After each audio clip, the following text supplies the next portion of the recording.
Hello, I'm Maura O'Leary. Joining me today is State Representative Tom Murt of the 152nd District in Philadelphia and Montgomery counties. You may not be aware, but Pennsylvania is among the states with the highest number of women victimized by the practice of genital mutilation. It is a practice that is viewed as a coming-of-age ritual in other parts of the world, but immigrants from these countries have brought the custom over to the United States. Representative Murt has sought to make this practice illegal and is here today to explain the problem. Representative Murt, thank you for joining us today. Thank you, Maura. Great to be here. So, what can you tell us about the practice of female genital mutilation? Maura, this is a painful topic to discuss. I'll be very honest with you, but unfortunately, it is a practice that is not just present in Pennsylvania, it is actually on the rise as our Commonwealth has become a destination for immigrants from parts of West Africa, parts of the Middle East, and parts of Southwest Asia, where this practice is still common. Many of these immigrants bring this practice with them. And as you mentioned, it is a coming-of-age ritual that is performed in many of these communities, including parts of West Philadelphia. And this is a practice that needs to be addressed legislatively. So what is the prevalence of this practice in the Commonwealth of Pennsylvania and the United States as a whole? Well, as I mentioned, as our Commonwealth and as the United States has become a destination for many of these immigrant groups, many of these immigrant groups bring this practice with them. It is a very integral part of their community, and it is a practice that is expected of many of the young women that are part of this community. Usually the practice is done by the time a girl reaches the age of 14 or 15. Is this a justifiable religious practice?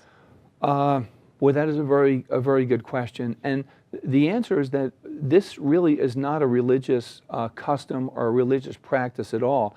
It is really a cultural practice that is brought with them. It really doesn't have any connection to any type of scriptural basis or anything along those lines. It is something that is strictly a custom that is brought with the immigrant to the United States. Isn't there a federal statute that criminalizes this practice, and why would we need a state statute?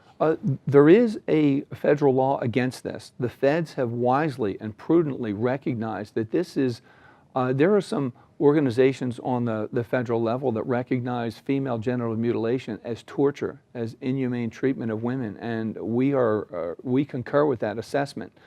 So there is a federal law against it. The problem is that it is almost never enforced. It's never been enforced in Pennsylvania to our knowledge, despite the fact that not only is the practice here in our Commonwealth, it is actually on the rise. There are more women, there are over 250,000 women in the United States that have been victimized by female genital mutilation.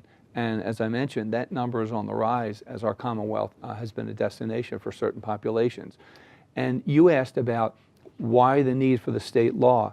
We believe that a statute on the state level, as many other states have, will empower our Attorney General and our district attorneys to prosecute the crime and to educate people across the Commonwealth of Pennsylvania. Number one, that this is taking place, and number two, that it must stop.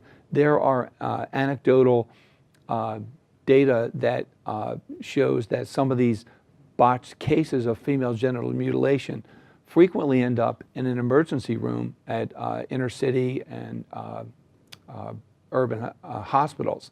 And the emergency room staff is faced with the task of affording medical care to the young woman who has been mutilated in this regard.